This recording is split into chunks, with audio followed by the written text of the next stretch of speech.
Ako si Virginia B. Smith, nakatira sa Barangay Burgos. Ang RIC Barangay Burgos ay itinatag noong August 13, 2013. Layunin po ng Pag-asa RIC Burgos ay patatagin at palakasin ang grupo ng kababaihan sa ating kanayunan. Sa komunidad, nakakatulong po ang Pag-asa RIC dahil sa mga programa at sa mga pangkabuhayan po, mga proyekto, at nakakahikayat po ito ng iba't ibang sektor ng kababaihan. Ang aming grupo po, ang Pag-asa RIC Barangay Burgos, ay nagdaan din po ito sa matinding pagsubok. At ito po ay akala namin ay hindi na kami makakabangon nung panahon po ng pandemic, na parang nawalan po kami ng pag-asa dahil po nawalan po ang aming member ng pangkabuhayan, hindi sila makapagtinda, hindi po sila makapaggawa ng aming produkto. Nang dahil dito, after po ng pandemic, unti-unti po kaming nakabangon. Nang dahil po dito, nakita po ng aming barangay, ng aming municipality, ng aming province, ang aming katatagan at pagtutulungan. Na kami po ay talagang hindi nag-iwanan sa isa't isa. Ito po ay biniyaan po kami at binigyan po kami ng award. Naging Outstanding Rural Improvement Club po kami sa aming municipality. 2 beses po, sa aming probinsya, 2 beses din po, at sa region po. Meron po kaming iba't ibang produkto. Unang-una po ang pagkakandila, ang paggagawa po ng paper craft, ang paggagawa po ng boneless bangos, tilapia tinapa, ang dishwashing liquid, ang mushroom malunggay, sing-aling. So, pero po dito po sa aming Pag-asa, ang pinaka-negosyo po ng aming grupo, ang Pag-asa RIC Burgos po, ay ang mushroom malunggay sing-aling. Dahil po ito ay talagang dire-diretso, halos every week po gumagawa po ang aming kababaihan. Ito po ay binubuo ng per grupo. Per batch po, bumubuo po ng grupo na 4 na katao per batch po. Lahat po ng member ay iniikutan po nitong produkto nato.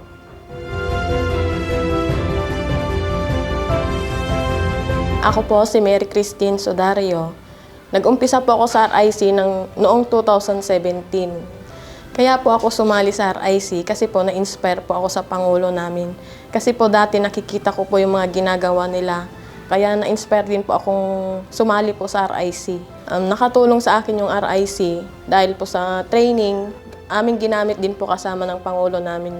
Ginagawa po namin ito katulad ng mga product po, katulad ng mga sing-aling, ng paggagawa po ng candle. Malaki pong bagay po ito sa aking pamilya, lalo na po sa pag-aaral po ng aking anak. Dito po nakakakuha ako ng pambaon po nila at ang maitutulong ko po sa aking barangay, pwede ko pong ibigay din po sa kanila yung kaalaman po sa mga product po namin para matutunan din po nila, makagawa po sila ng sarili po nilang product.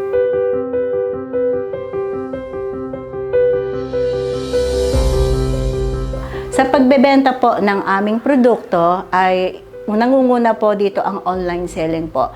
Kapag nag-post na po ang aming grupo, meron na pong iba't ibang lugar na nag-o-order. Minsan po ito po ay pinadadala namin through LBC. Minsan po dinadala po namin sa lugar nila. So iba't iba. Minsan po may umo-order po na dinadala po sa ibang bansa. Sa public market din po, dinidisplay po nito. May mga reseller din po kami.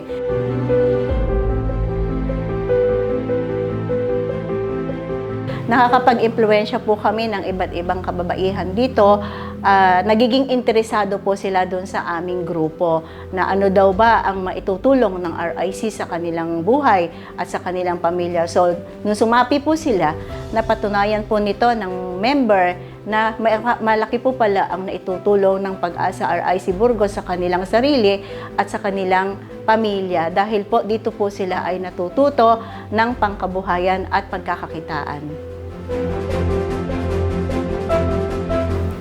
Ang Pag-asa RIC Burgos ay sumasapi po din ito sa social activities po tulad po ng mga feeding program, pagbibigay po ng mga school supply, paglilinis po sa ating barangay, clean and green sa ating municipality at mag-tree planting din po. Sa health naman po, nakikisumba po kami sa programa ng Zumba.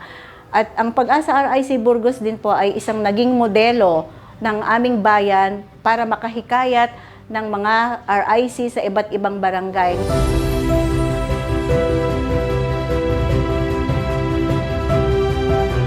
Meron din pong mga non-member po dito na nangunguha po ng produkto po namin para isa po silang maging reseller ng aming produkto. So sa pamamagitan po nito, kumikita din po ang ibang tao para dito sa aming mga produkto.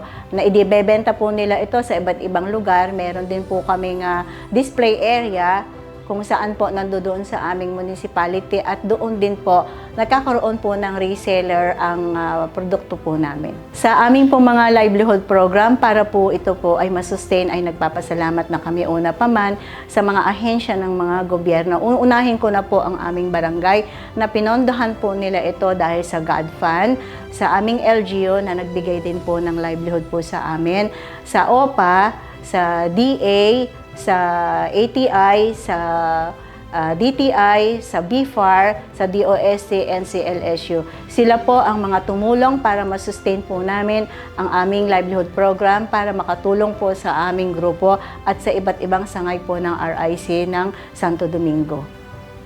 Kaming mga RIC ay napaka-proud po namin sa aming sarili dahil nakapagbibigay po kami ng kaalaman, kabuhayan, kakayanan. Woman empowerment!